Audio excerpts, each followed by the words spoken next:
Vamos começar com o nosso debate? Vamos começar com o nosso debate. Eu queria chamar aqui o padre Gabriel Vilaverde, da paróquia São José de Cruz das Almas. Por favor, padre, é um prazer ter o senhor aqui. Queria chamar aqui também o pastor Joel, que é da Igreja Batista, que já é um habitué do Tudo Novo. Tudo bem? O diabo existe? Existe. Existe? Existe. E ele pode possuir as pessoas, como essas imagens que a gente tem aí, ó, de alguns filmes. Olha, É veja assim bem. que acontece mesmo? Padre? Não. Nós vemos no filme muita ficção, porque se o filme for mostrar o exorcismo como ele é, não vai atrair público. Porque o exorcismo é uma coisa muito simples. É claro que em alguns casos as pessoas levitam, né?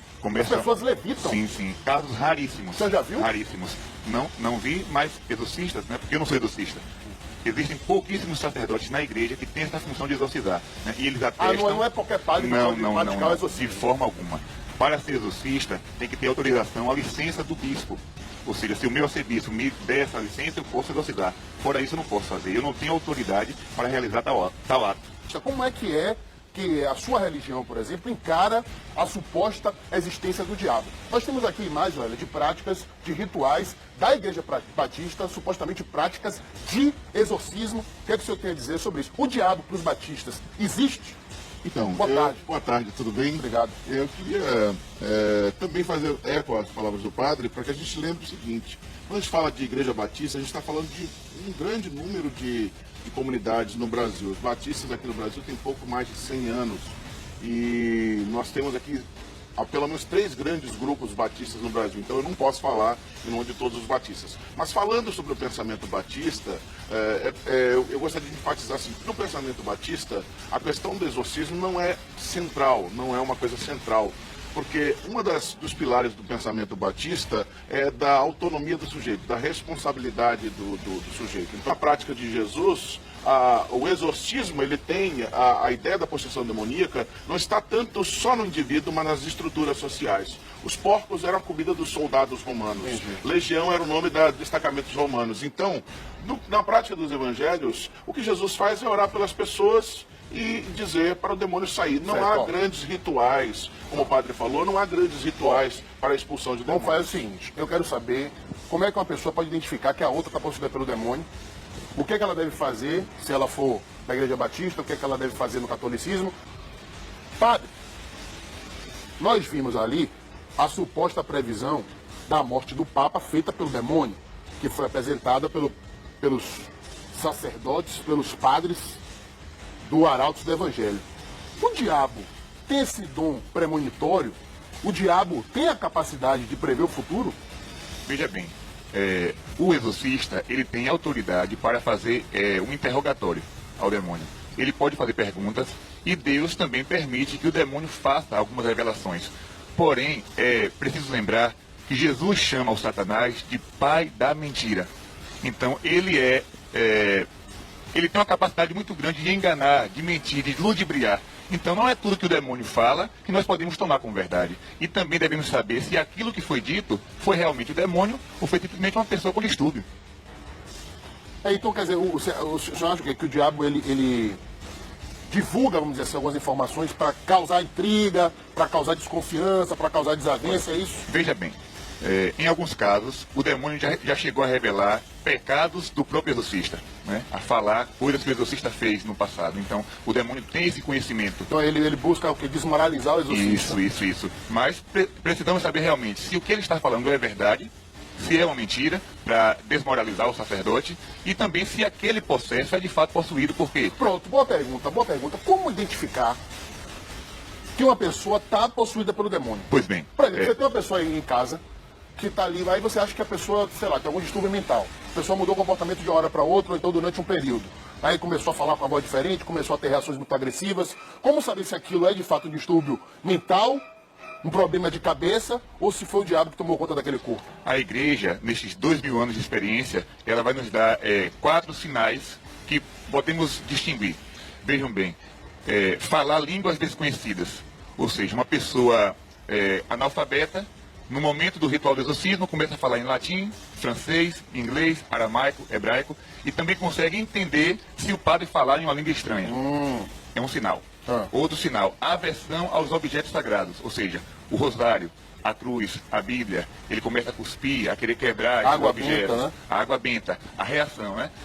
Outro sinal que nós podemos ver também é uma força além do comum.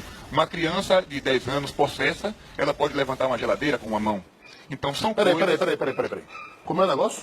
Sim. Peraí. Uma criança pode levantar uma geladeira com a Uma mão? força descomunal. Porque não é a pessoa que está agindo, mas o demônio através dela. Pastor, a Igreja Batista concorda com esses, vamos dizer assim, sintomas de presença do diabo? Então, novamente, né? Eu faço parte de um ramo da Igreja Batista cuja a questão do exorcismo não é uma questão central. A questão central sempre é a responsabilidade do indivíduo frente à vida. Então, diante de Deus e diante da sociedade, o sujeito sempre é responsável pelas suas ações, sempre é responsável pelas suas atitudes. Então, a ênfase está maior no sujeito. Eu poderia dizer o que é o sujeito não possesso, né? Então, o padre já, inclusive, também mencionou isso. Então, se uma pessoa apresenta sintomas diferentes, ela precisa ser levada a um psicólogo, ser levada a agentes de saúde mental. Quem quiser entender o que é o exorcismo na Igreja Católica, eu recomendo que possa adquirir este documento, Exorcismos, Reflexões Teológicas e Orientações Pastorais. É um documento lançado pela CNBB e aí você vai encontrar tudo aquilo que a Igreja entende a respeito do exorcismo. A Igreja diz o quê? Se uma pessoa está possessa, se é realmente uma possessão, a única coisa que o padre pode fazer é fazer orações e aspergir água benta. Nada mais. Não pode tocar na pessoa. Não pode bater, machucar, não pode xingar, absolutamente nada. É orar, porque quem exorciza não é o padre, mas é Jesus por meio dele. Então é a força da palavra de Deus. Da palavra Isso, de Jesus. Claro. É Jesus através do padre. Eu quero saber daqui a pouquinho do senhor se é possível, numa sessão de exorcismo, o diabo passar de um corpo para o outro. E eu quero saber o seguinte, se o Papa praticou exorcismo. Coloca essa imagem aí, que circulou na internet. O Papa Francisco, ele é capaz de praticar o exorcismo? Meu cabo, por favor. Porque eu quero mostrar aqui esse vídeo para vocês, certo? Padre, isso aqui é o Papa Francisco praticando exorcismo? Se esse ato foi um exorcismo, eu não posso dizer. Mas todo bispo, ele por si só é exorcista, porque ele é um sucessor dos apóstolos. O padre não. O padre, ele precisa de uma autorização, como já falei, mas o bispo, ele pode exorcizar. E o Papa é o bispo de Roma, ou seja, ele é a autoridade máxima da igreja. Então ele pode exorcizar. Agora, se ele faz ou não, isso eu não posso dizer. Pastor, quem está habilitado na Igreja Batista a praticar o exorcismo? Então, a prática batista pressupõe, como eu disse, a responsabilidade de cada indivíduo diante de Deus. O pensamento batista, diferente do pensamento católico, cada cristão é um sacerdote pleno diante de Deus. Então, nesse sentido, qualquer pessoa, qualquer membro de uma comunidade batista poderia praticar o exorcismo. E, novamente, né, no que diz respeito à prática do exorcismo, ela é muito simples, como o padre também mencionou. Basta o sujeito orar em nome de Jesus e pedir para que o demônio saia. Padre, eu quero saber do senhor o seguinte. Se o diabo ele é contagioso. Contagioso em que sentido? É sério. Se num ritual de exorcismo, de repente o diabo está aqui no corpo de uma pessoa, se ele pode pular para o corpo da outra. O senhor responde isso já, antes do recado de Naama Rodrigues. O diabo é contagioso? O diabo pode passar do corpo de uma pessoa possuída para o corpo de outra? É melhor manter a distância da pessoa que está possuída pelo diabo?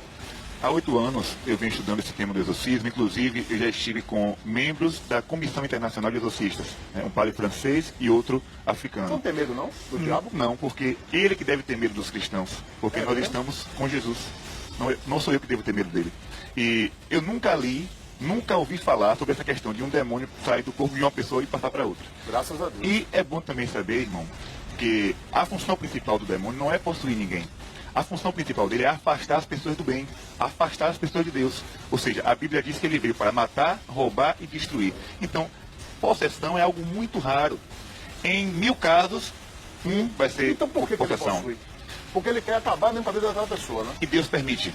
Deus permite. Por quê? Por que Deus permite? Teve um caso de possessão que o padre interrogou e disse assim, você vai sair? E o demônio disse, Deus não deixa. Por que ele não deixa? E ele respondeu, para que o mundo acredite. Ou seja, alguns casos de possessão existem para que as pessoas saibam que o diabo não é um mito, que ele é real. E que temam o diabo, não é isso? Não temam, mas tenham Mas cuidado. evitem, né? Evitem. Tenham cuidado, isso. Tenham Saibam cuidado. o mal que ele é capaz de fazer. Exatamente, porque como diz o catecismo da igreja, ele não é uma lenda, mas ele é um ser pessoal, vivo e atuante. Padre, obrigado pela paciência, pela didática e pela coragem, viu? O diabo é que tem que ter meu padre, meu irmão. É brincadeira um negócio desse. Pastor, muito obrigado. Espero ver você aqui de novo, viu? Hoje foi mais tranquilo, né? Foi tranquilo. Porque no dia do debate dos animais. Foi tranquilo. Obrigado, meu querido. Olha, agora vocês ficam com o Universo Axé.